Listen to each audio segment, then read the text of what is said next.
Hey everybody, Formula One is finally back, and with that, I thought I'd start a new YouTube series in which I do a post-qualifying and post-race commentary every race weekend so you guys can hear my thoughts on the Grand Prix in addition to what I write weekly on my blog. The 2016 season started, and those of you who know me will know how pumped I was and how excited I was for it to finally be around.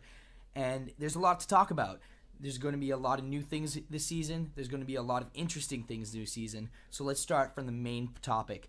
Qualifying regulations changed, and we saw the first example of it today at Albert Park, and it was rather controversial. So I'm going to read you through the rules so we can comment on how the changes affected what is the usual qualifying show that we see. So there's still 3 qualifying sessions: Q1, Q2, and Q3. However, there's some alterations that I'll run you through now. Q1 runs for 16 minutes now. All cars are permitted on track, and the slowest driver is eliminated after 7 minutes and has to return to the pit lane. The same procedure will apply every 90 seconds, meaning that the slowest car will be eliminated every 90 seconds until there are only 15 cars left, and that's when Q2 starts. Q2 will run for 15 minutes, slowest car eliminated after 6 minutes, and then we're going to see the slowest car yet again eliminated after every 90 seconds until there are only 8 cars left. Q3 runs for 14 minutes. Slowest driver is eliminated after 5. 90-second elimination kicks in then, and we're going to see slowest cars eliminated until there are only 2 left, and that will be the final classification.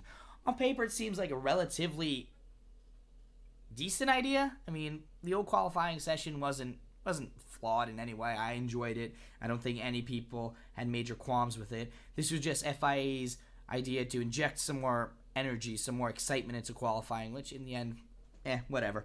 So let's run you through the qualifying results today. So Hamilton and Rosberg took the front 2 spots with Vettel and Raikkonen in the second row. Max Verstappen qualified 5th, a very good showing from the 18-year-old Dutchman for Toro Rosso. And both Toro Rosso cars qualified above the Red Bulls. So it's interesting to see maybe that Ferrari powertrain that Toro Rosso has now is better than Red Bull. So that's a plot that we'll see unfold later on in the season. Then we have Massa in 6th, Sainz 7th, Ricciardo 8th, Perez 9th, Hülkenberg 10th, Bottas 11th, Alonso 12th, Button 13th, the 2 Renaults of Palmer and Magnussen 14th and 15th, Ericsson and Nasser 16th and 17th, Kvyat in 18th, the two Haas cars, and then the 2 Manor cars take up the last 4 spots.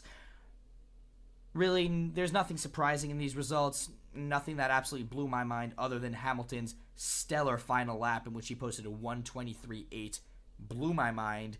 My friend and I who were watching it, we were left flabbergasted. It was an amazing lap. He was going so fast. So, the new qualifying format. I've been watching Formula One my whole life, and I've never been more confused watching Formula One than I was this morning.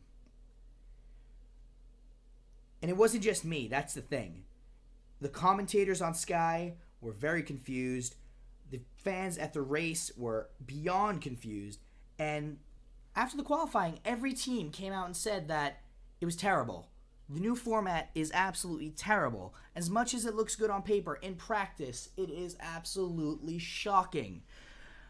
For those of you who didn't watch the qualifying, it essentially ended with 4 minutes left.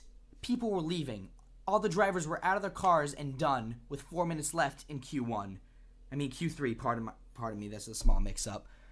And, I mean, you didn't get that before. You didn't get that last year. Every car was running towards the end, getting then that final hot lap in. And I thought that was the most exciting part about that. So, I mean, we already saw once there was a small qualifying regulation change, and they reverted back to the old one after only 1 race. So, honestly, after the huge uproar that this has caused, I'm not surprised if they're going to revert to the old qualifying regulations for the next race. So, all's well that ends okay, I guess? I mean, I don't know what the teams were thinking when they accepted the regulation, because, like I said, the old format was fine. There was nothing wrong with it. If it ain't broke, don't fix it. So, whatever. I mean, I just hope to God that it's gone for the next race, because it was disgusting. They didn't even have a decent graphic on television for the viewers at home to understand what was going on.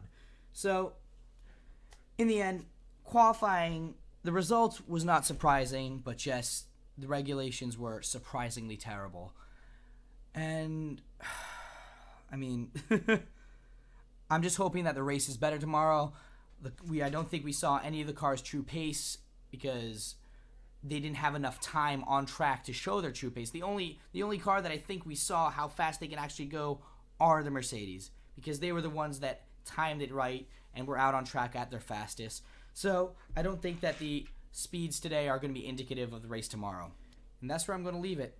So guys, let me know what you thought in the comments. If you know me personally, write me a Facebook message, and I'll see you tomorrow with my video of the inaugural 2016 Grand Prix in Melbourne, Australia.